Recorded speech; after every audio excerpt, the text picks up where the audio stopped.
I never thought betrayal would wear the face of someone I once kissed goodnight. My name is Clara, and this is the story of how my world fell apart, and how, through the ashes, I found the strength to rise. Love, pain, and redemption aren't just words. They are wounds, scars, and the warmth that returns after the storm. It began 5 years ago when I married Daniel. I believed he was my soulmate. We had met during our final year of university. He was the charming, confident literature major who read poetry under his breath, while I was the practical psychology student who thought too much. We balanced each other. Or so I thought. Our early years were filled with laughter, late-night dinners, spontaneous road trips, and whispered promises under the moonlight. I remember the first time he told me he loved me under the old oak tree near campus. I had been ranting about a terrible exam, and he just looked at me with this quiet certainty and said, "I love you, Clara, even when you're a storm." It felt like magic. But magic, I would learn, sometimes comes with illusions. After we got married, we moved into a cozy townhouse on Maple Street. I started working as a therapist at a local clinic, while Daniel became a high school English teacher. On the outside, everything looked perfect. But over time, the little things began to change. Daniel started coming home later than usual. He'd tell me about extra tutoring sessions or late meetings. His phone, once carelessly left on the kitchen counter, was now always locked. I tried not to overthink. I was trained to understand human behavior, to give space, to not jump to conclusions. But I was also a wife with intuition. And something in my heart whispered, "He's slipping away." Still, I clung to the hope that it was just stress, or perhaps a phase. Until one night, everything unraveled. It was a Thursday. I remember because I had bought wine and cooked his favorite pasta, something we hadn't shared in months. He walked in, distracted, muttered a greeting, and went straight to the shower. I don't know what prompted me to check his phone that night. Maybe it was the way he flinched when I hugged him, or the unfamiliar perfume that wasn't mine. My hands trembled as I guessed his new password, our anniversary date. It still worked. The messages were there. Her name was Lauren, a coworker.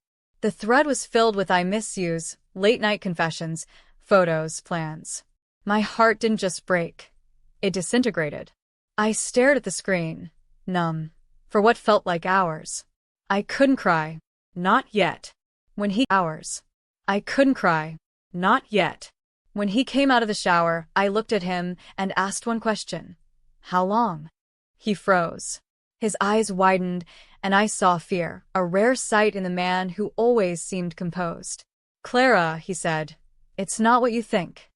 But I had already read it all. Every message. Every lie. Every stolen moment. That night was a blur of shouting, crying, and silence. He admitted it had been going on for over a year. He swore it meant nothing, that he still loved me, that it was a mistake. But love isn't a lifeline when trust is dead. I asked him to leave.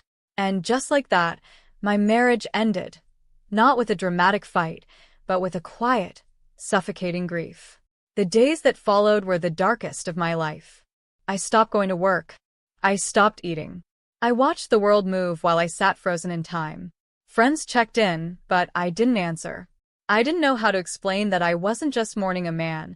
I was mourning the version of myself who believed in forever. I had built my life around Daniel, and now that foundation was rubble. One morning, I found myself standing in front of the mirror, unrecognizable. Hollow eyes, tangled hair, lifeless skin. I whispered to myself, "This isn't the end. You're still here." It wasn't a dramatic revelation, just a quiet decision to breathe, to survive. I began going for walks. I returned to work slowly. I spoke to a therapist. Yes, even therapists need help. And slowly, I began to heal. Healing isn't linear. Some days I felt strong. Others I wept uncontrollably. But I kept going. I journaled, poured my soul into the pages. I volunteered at a women's shelter, wanting to give strength where I had once lost mine. I reconnected with old friends, laughed again, danced again. And then, 1 year later, I saw Daniel again. It was at the grocery store of all places. He looked older, sadder. He approached me, nervously. "Clara," he said softly, "you look happy." I nodded. "I am." He apologized again. Told me Lauren had left. That he regretted everything. That he thought about me every day. And for the first time, I looked at him and felt nothing. Not hate. Not love. Just peace.